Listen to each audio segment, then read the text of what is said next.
Crime की दुनिया में कुछ राज गहरे होते हैं और हर एक चेहरे में कई चेहरे छुपे होते हैं और हत्या के दाग बड़े गहरे होते हैं और मिटाने को सुराग परत दर परत कई पहरे होते हैं, लेकिन हर पर्दा हटेगा और हर राज खुलेगा। क्राइम सीन में बचता हर अपराधी फिरेगा। नमस्कार, क्राइम सीन में स्वागत है आप सभी का और आपके साथ मैं हूं इश्तियाक अहमद। एक बार फिर से हाजिर हूं क्राइम में छिपी गुत्थी को सुलझाने के लिए। और आज हम क्राइम सीन में खबरों की शुरुआत करेंगे राजस्थान से, जहां पर एक नाबालिग से गैंगरेप किया गया और उसकी हत्या कर दी गई। जी हां, राजस्थान के बूंदी में 15 वर्षीय आदिवासी नाबालिग लड़की के साथ गैंगरेप को अंजाम देने के बाद पत्थर से कुचलकर उसकी हत्या कर दी गई और परिजनों ने तलाश किया तो जंगल में लड़की का शव मिला और मामले में तीनों आरोपियों को गिरफ्तार भी किया गया है। और 3 हैवानों ने पहले किशोरी के साथ बलात्कार किया और फिर गला घोटकर उसे मार डाला था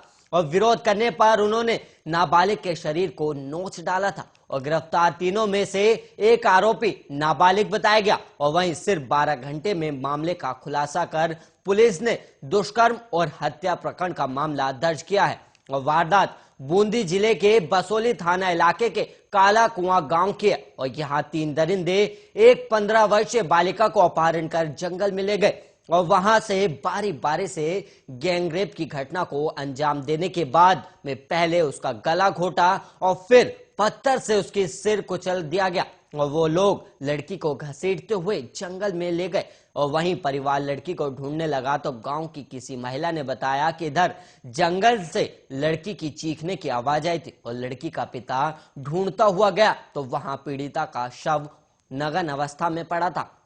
और वहीं पुलिस का कहना है कि हमें सूचना मिलते ही हम मौके पर पहुंचे और मृतक बालिका के शव को कपड़े से ढका और शव पोस्टमार्टम के लिए जिला अस्पताल की मोर्चरी में रखवाया गया। और यहां पर परिजनों की मौजूदगी में मृतक बालिका का शव पोस्टमार्टम कराकर शव परिजनों को सुपुर्द कर दिया गया और परिजनों की मांग के अनुरूप प्रशासन द्वारा 5 लाख की आर्थिक सहायता सहित मनरेगा में रोजगार का भी आश्वासन दिया गया।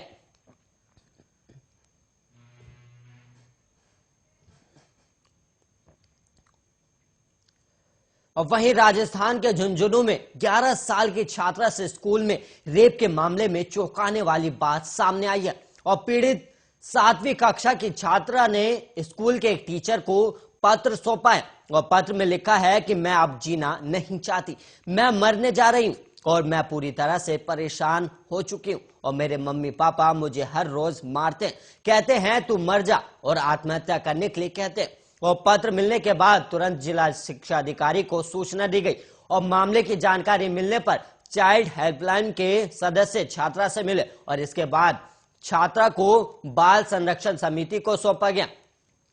माता पिता से भी बात की गई लेकिन अभी पूरा मामला स्पष्ट नहीं हो पाया और बाल संरक्षण समिति ने छात्रा को बीडीके अस्पताल के सखी सेंटर में रखवाया है और बच्ची की काउंसलिंग की जा रही है। और वहीं इस संबंध में मुख्य शिक्षा अधिकारी राम काला ने थाना में रिपोर्ट दी और रिपोर्ट के आधार पर मामला दर्ज किया गया और छात्रा के माता पिता के खिलाफ मारपीट करने और उसे प्रताड़ित करने की रिपोर्ट दी गई है। 5 अक्टूबर को थाना इलाके के एक सरकारी स्कूल के हेडमास्टर ने छात्रा से स्कूल में रेप किया था और किसी के बताने पर जान से मारने की धमकी दी गई और बच्ची ने अपनी स्कूल की किताब में बाल संरक्षण समिति के नंबर देकर उन्होंने फोन कर रेप के बारे में बताया और इसके बाद बाल संरक्षण समिति के सदस्यों ने बच्ची से घर जाकर मुलाकात की थी और बच्ची के बयानों के आधार पर सिंगाना थाने में मामला दर्ज किया और आरोपी हेडमास्टर को केशव यादव को गिरफ्तार किया गया और बच्ची को डराने धमकाने और आरोपी का सहयोग करने पर स्कूल की 2 अध्यापिकाओं के खिलाफ भी मामला दर्ज कर गिरफ्तार किया गया था और इसके बाद शिक्षा विभाग ने तीनों को सस्पेंड भी कर दिया था। और मामले में बाल संरक्षण आयोग की अध्यक्ष संगीता बेनीवाल पीड़ित बच्ची से मिलने के लिए गांव पहुंची थी और वहीं परिवार को हर संभव मदद का आश्वासन भी दिया था। और वहीं बिहार के मुंगेर के दरहरा प्रखंड के अजीमगंज पंचायत से नवनिर्वाचित मुखिया परमानंद टुड्डू की गुरुवार देर रात नक्सलियों ने गला रेत कर हत्या कर दी और नक्सलियों के हौसले इतने बुलंद थे कि उन्होंने मुखिया के घर में घुसकर इस घटना को अंजाम दिया। और वहीं आपको बता दें कि परमानंद टुड्डू 31 दिसंबर को प्रखंड कार्यालय धरारा में मुखिया पद की शपथ लेने वाला था और शपथ लेने से पहले ही उसकी गला काटकर हत्या कर दी गई। और घटना के बारे में मुंगेर प्रभारी एसपी ने बताया कि नवनिर्वाचित मुखिया की हत्या हुई है और थाना प्रभारी और पुलिस बल घटनास्थल का जाकर शव को अपने कब्जे में लेकर पोस्टमार्टम के लिए सदर अस्पताल लाए। और शुक्रवार को नवनिर्वाचित मुखिया परमानंद टुड्डू जुमई के जुमराज बाबा स्थान पूजा करने गए थे और ऐसे में गुरुवार देर रात आधुनिक हथियार से लैस 10 नक्सली उनके घर मथुरा पहुंच गए और नक्सलियों ने घर में घुसकर जैसे ही मुखिया की पत्नी से परमानंद के बारे में पूछा कि तभी परमानंद कमरे से बाहर आ गया, जिसके बाद नक्सली उन्हें घर से बाहर ले गए और नक्सलियों ने गांव के ही बीच सड़क पर बने चबूतरे पर उनकी गला रेत कर हत्या कर दी। और मृतक के भाई पवन कुमार ने बताया कि नक्सलियों ने उनकी हत्या कर उनका जैकेट और मोबाइल अपने साथ ले गए। अजीमगंज पंचायत चुनाव के लिए परमानंद ने जब पर्चा भरा था तो उस समय नक्सलियों ने उनके घर में पर्चा फेंककर चुनाव नहीं लड़ने और अंजाम भुगतने की धमकी भी दी थी। 2016 में भी जब वो चुनाव लड़ा था तो उस समय भी नक्सलियों ने इसके घर पर पर्चा चिपकाकर चुनाव नहीं लड़ने की धमकी दी थी, लेकिन ग्रामीणों की मांग पर परमानंद मुखिया के पद पर खड़ा हुआ और चुनाव जीत गया। परमानंद टुड्डू को 23 दिसंबर को ही ये चिट्ठी आई थी कि उन्हें 31 दिसंबर को कार्यालय आकर शपथ लेना है और इस संबंध में मृतक के भाई पवन कुमार ने बताया कि शपथ लेने से पहले ही नक्सलियों ने गुरुवार की देर रात ही उनकी गला रेत कर हत्या कर दी।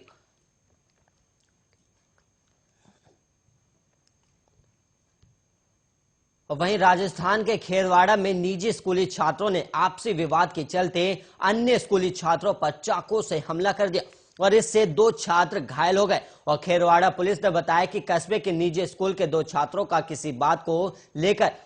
पिछले 2 से 3 दिन से फोन पर विवाद हो रहा था और फोन पर विवाद के बाद बुधवार देर शाम दोनों छात्र अपने अन्य साथियों के साथ कस्बे के खेल मैदान के पास गेट पर पहुंचे और इस दौरान एक गुट ने दूसरे गुट के छात्रों पर चाकू से ताबड़तोड़ हमला कर दिया, जिससे डूंगरपुर के गामड़ी निवासी उत्सव भट्ट और एक अन्य छात्र घायल हो गया।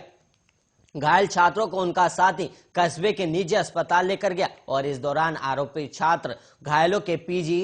पीछे निजी अस्पताल तक मारपीट करने पहुंचे और वहीं सूचना पर थानाधिकारी श्याम सिंह सहित पुलिस जाब्ता मौके पर पहुंचा और गंभीर घायल छात्रों को उदयपुर रेफर किया गया। और पुलिस ने बताया कि उत्सव भट्ट के कंधे, पेट और पैर, हाथ जैसी जगहों पर कुल से 7 से 8 घाव आए हैं और वहीं एक अन्य छात्र के बीच बचाव के दौरान सीने और हाथ पर कुल 2 घाव आए। और वहीं पुलिस ने मामला दर्ज करते हुए 4 नाबालिग आरोपियों को डिटेन कर बाल किशोर न्यायालय में पेश किया, जबकि एक नाबालिग फरार चल रहा है। और फिलहाल पुलिस फरार आरोपी की तलाश में जुटी हुई है और अनुसंधान जारी है। और पुलिस के अनुसार प्रथम दृष्टि से प्रेम प्रसंग का मामला बताया जा रहा है। और वहीं मुख्य विवाद करने वाले छात्र डूंगरपुर के गामड़ी और खेरवाड़ा के पलसिया के छात्र के बीच बताया जा रहा है और दोनों छात्र निजी स्कूल के 9वीं कक्षा के छात्र हैं और ये 14 से 15 वर्ष के बताए जा रहे हैं। वारदात के दौरान शाम 4 बजे एक छात्र अपने गांव के कॉलेज विद्यार्थी उत्सव में पहुंचा और साथी के साथ घटना को अंजाम दिया। और वहीं आपको बता दें कि चाकू से हमला कर दिया गया, जिसमें 2 छात्र गंभीर रूप से घायल हो गए। जयपुर के विश्वकर्मा इलाके में रोड नंबर 17 पर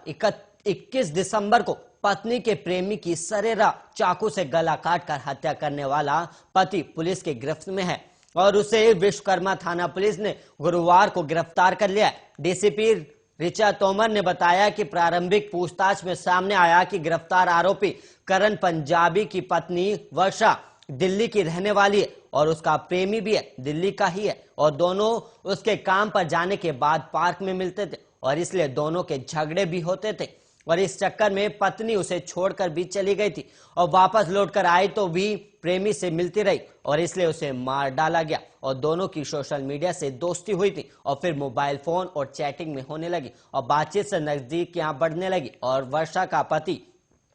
करण पंजाबी काम कर रहा घर चलाता था और प्रेमी की बात पर शराब पीकर अक्सर पत्नी से झगड़ा करता था और ऐसे में वर्षा का प्रेमी योगेश से ज्यादा बात करने लगी और योगेश ने दिल्ली से आकर वर्षा से मिलना जुलना शुरू कर दिया और वहीं पति करण के काम पर जाने के बाद दोनों सीकर रोड पर पार्क में मिलते थे और वहीं लंबी बातचीत होती थी। और दूसरी तरफ दिल्ली से जयपुर पहुंचे मृतक योगेश के पिता ने विश्वकर्मा थाने में करण पंजाबी और उसकी पत्नी के खिलाफ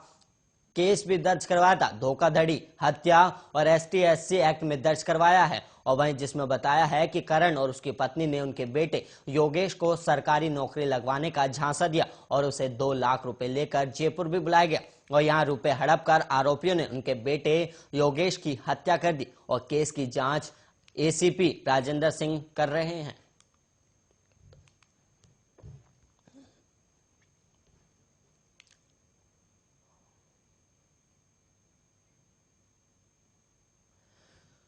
और वहीं बिहार के मुजफ्फरपुर जिले के कटरा थाना क्षेत्र के एक गांव में साली से रेप और हत्या करने के बाद आरोपी जीजा अपने घर पर मजे में खाना खा रहा था और इसी दौरान पुलिस ने उसे दबोच लिया और उस समय उसका मुंह और हाथ झूठा था और उसी हालत में उसे पुलिस ने दबोच लिया और उसके पास से मृतका का मोबाइल भी मिला है और इसी मोबाइल के सहारे पुलिस उस तक पहुंचने में सफल भी रही और उक्त मोबाइल आरोपी ने हत्या के बाद ले लिया था और इसे लेकर अपने घर पहुंच गया और इसके बाद स्विच ऑफ भी कर दिया गया था। और जब पुलिस ने उक्त मोबाइल नंबर का टावर लोकेशन खंगाला तो एड्रेस आरोपी के घर का मिला और कटरा थाने की पुलिस ने समस्तीपुर जिला के ताजपुर पुलिस से संपर्क साधा और बुधवार देर रात करीब 1 बजे छापेमारी की गई और आरोपी को उसके घर से दबोच कर लाया गया और गुरुवार को उसे पूरे दिन पूछताछ की गई और इस दौरान उसने वही बातें दोहराई और बताया कि पंचायत में सरेआम थप्पड़ मारा था, इसी के कारण वो अंदर ही अंदर बदले की भावना में तड़प रहा था। और मंगलवार को जब उसे पता लगा कि पत्नी को बच्चा होने वाला है, घर के सभी लोग उसे लेकर दरभंगा अस्पताल गए हैं। इसी का फायदा उठाकर वो ससुराल पहुंच गया और इसके बाद महिला के साथ मारपीट करने लगा और उसका हाथ, पैर और मुंह बांध दिया गया। फिर रेप करने के बाद मारकर उसकी हत्या कर वहां से भाग निकला। जो जेवरात वो घर से लेकर गया था उसे भी पुलिस ने बरामद कर लिया और DSP पूर्वी मनोज पांडे ने बताया कि आरोपी को कल जेल भेजा जाएगा। भीलवाड़ा में 8 महीने पहले 2 पुलिस कांस्टेबल की हत्या कर फरार हुए कुख्यात तस्कर राजू फौजी को आखिरकार पुलिस ने पकड़ लिया है और जोधपुर शहर के बाहरी छोर पर शनिवार तड़के अपनी बाइक पर जा रहे राजू फौजी को पुलिस की टीम ने घेर लिया और इस दौरान उसने पुलिस पर गोलियां भी चला दी और पुलिस की जवाबी फायरिंग में उसके पैर पर गोली लगी और गोली लगने के बाद राजू बाइक से गिर गया। उसके सिर और कोहनी में भी चोटें आई और कड़ी सुरक्षा घेरे में उसे MDM अस्पताल लाया गया। और DCP ईस्ट भुवन भूषण यादव ने बताया कि अजमेर IG की ओर से गठित विशेष टीम को कल सूचना मिली थी कि राजू फौजी जोधपुर के बनाड़ में है और इस पर कल रात अजमेर से आई टीम के साथ ही बड़ी संख्या में पुलिस अधिकारी और जवानों की एक टीम को भेजा गया और टीम ने पूरी रात निगरानी रखी और सुबह 6 बजे राजू फौजी ने भागने का प्रयास किया और पुलिस ने पीछा किया तो उसने गोलियां चला दी और पुलिस की जवाबी कार्रवाई में उसके घुटने में गोली लगी और यादव ने बताया कि उसका CT स्कैन भी कराया जा चुका है और स्थिति सामान्य है और जान का कोई खतरा नहीं है। और 10 अप्रैल को 2 पुलिस कांस्टेबल की गोली मारकर हत्या कर देने बाद राजू फौज को पकड़ना पुलिस के लिए बहुत बड़ी चुनौती थी और राजू को पकड़ने के लिए जोधपुर भीलवाड़ा पुलिस की विशेष टीम गठित की गई और टीम लगातार राजू की तलाश में जुटी थी और सुबह टीम ने राजू के मोबाइल का IP एड्रेस ट्रेस करने में सफलता हासिल कर उसकी लोकेशन ढूंढ निकाली और उसे गिरफ्तार कर लिया।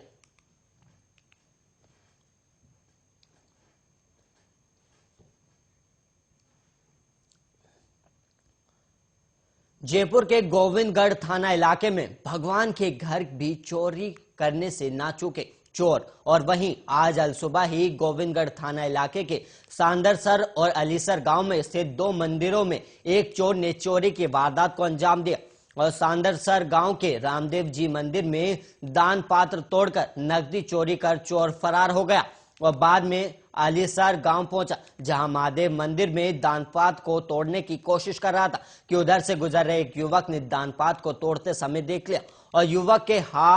हल्ला करने पर आसपास के लोग इकट्ठा हो गए और लोगों ने आरोपी चोर को पकड़कर मंदिर में बंद कर दिया और इसके बाद पुलिस को सूचना दी गई और मामले की सूचना पर गोविंदगढ़ थाना पुलिस मौके पर पहुंची और पुलिस ने आरोपी चोर को हिरासत में ले लिया और आरोपी के कब्जे से सिक्कों से भरा थैला और नकदी भी बरामद कर लिए। फिलहाल पुलिस आरोपी को लेकर थाने पहुंची है, जिससे पूछताछ की जा रही है और प्रारंभिक पूछताछ में आरोपी मानसिक विकलांग बताया जा रहा है। फिलहाल पुलिस इस पूरे मामले की तफ्तीश कर रही है। हालांकि इस घटना के बाद ग्रामीणों में काफी आक्रोश है। और वहीं तिहाड़ जेल में शुक्रवार को एक और कैदी की मौत हो गई है और वहीं बताया जा रहा है कि कैदी की तबीयत ठीक नहीं थी और कैदी की मौत के बाद सीआरपीसी धारा 176 के तहत आगे की कार्रवाई की जा रही है। आपको बता दें कि पिछले 8 दिनों में तिहाड़ जेल में ये 5वीं मौत है और पुलिस के मुताबिक सभी 5 कैदियों की मौत नेचुरल डेथ लग रही है। और दिल्ली पुलिस के मुताबिक तिहाड़ जेल नंबर 3 में शुक्रवार को एक कैदी की मौत का मामला सामने आया है और वो अपने सेल में बेहोश पाया गया था और उसे अस्पताल ले जाया गया, जहां डॉक्टरों ने उसे मृत घोषित कर दिया और मामले में मजिस्ट्रियल जांच चल रही है। और तिहाड़ जेल में पिछले 8 दिनों में ये 5वीं मौत हुई है और डीजी जेल ने बताया कि सभी 5 मौतें अलग अलग जेलों में हुई है और किसी भी कैदी की मौत का संबंध हिंसा से नहीं है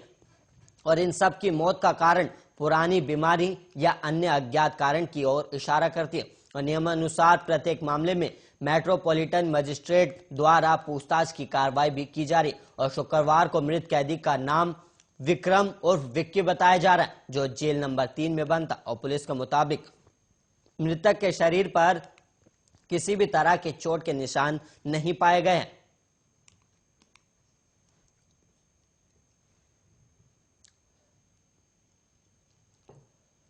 वहीं बांसवाड़ा में शुक्रवार देर शाम को गोली मारकर 11वीं के स्टूडेंट की हत्या कर दी गई और घटना के बाद मौके पर भीड़ भी जमा हो गई और लोगों ने बांसवाड़ा दाहोद नेशनल हाईवे के पाड़ी कला बस स्टैंड पर जाम लगा दिया और शव भी नहीं उठाने दिया गया। और 4 घंटे बाद जब देर रात हत्यारे की गिरफ्तारी हुई तो जाम हटाया गया और पुलिस ने बताया कि हत्या के बाद आरोपी मौके से भाग गया था, लेकिन जब पकड़ा गया तो उसने कहा कि गलती से गोली चल गई। और रात करीब 11 बजे शव को महात्मा गांधी जिला अस्पताल में शिफ्ट कराया गया और मौके पर डीएसपी सूर्यवीर सिंह भी भीड़ को समझाने में लगे रहे। और सदर थाना प्रभारी रमेश चंद मीणा ने बताया कि शाम करीब 7:15 बजे नाबालिग के मर्डर की सूचना मिली थी और पुलिस जब मौके पर पहुंची तो पता चला कि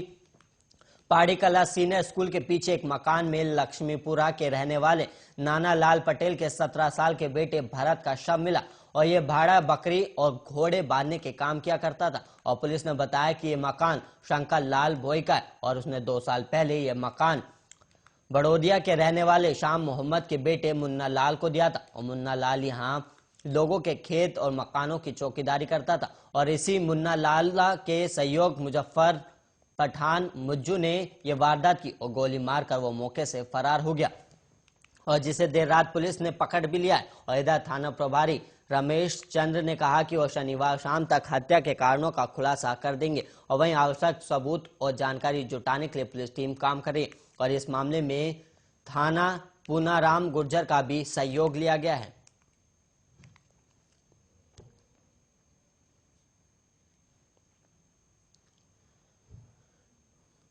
चार बच्चों की मां के प्यार में पागल प्रेमी दिल्ली से जयपुर मिलने पहुंचा तो पति ने प्रेमी का गला काटकर हत्या कर दी और घटना के बाद इलाके में सनसनी फैल गई। खून से लथपथ शव को देखकर लोगों ने पुलिस को सूचना दी और मामले की सूचना मिलने पर विश्वकर्मा पुलिस मौके पर पहुंची और वहीं पुलिस कातिल की तलाश में जुटी हुई है और घटना के 2 दिन बाद आरोपी पति को गिरफ्तार किया गया है। और वहीं आपको बता दें कि गला काटकर यह हत्या की गई है और पूछताछ में आरोपी की पत्नी से मृतक के बीच अफेयर पिछले कई सालों से चल रहा था और इसी बात को लेकर आरोपी पति ने प्रेमी की हत्या कर दी। दरअसल महिला और मृतक का फेसबुक के जरिए संपर्क हुआ और इसके बाद दोनों की नजदीकियां काफी बढ़ गई और इसी बात से परेशान होकर पति ने प्रेमी की सरेआम गला रेत कर हत्या कर दी।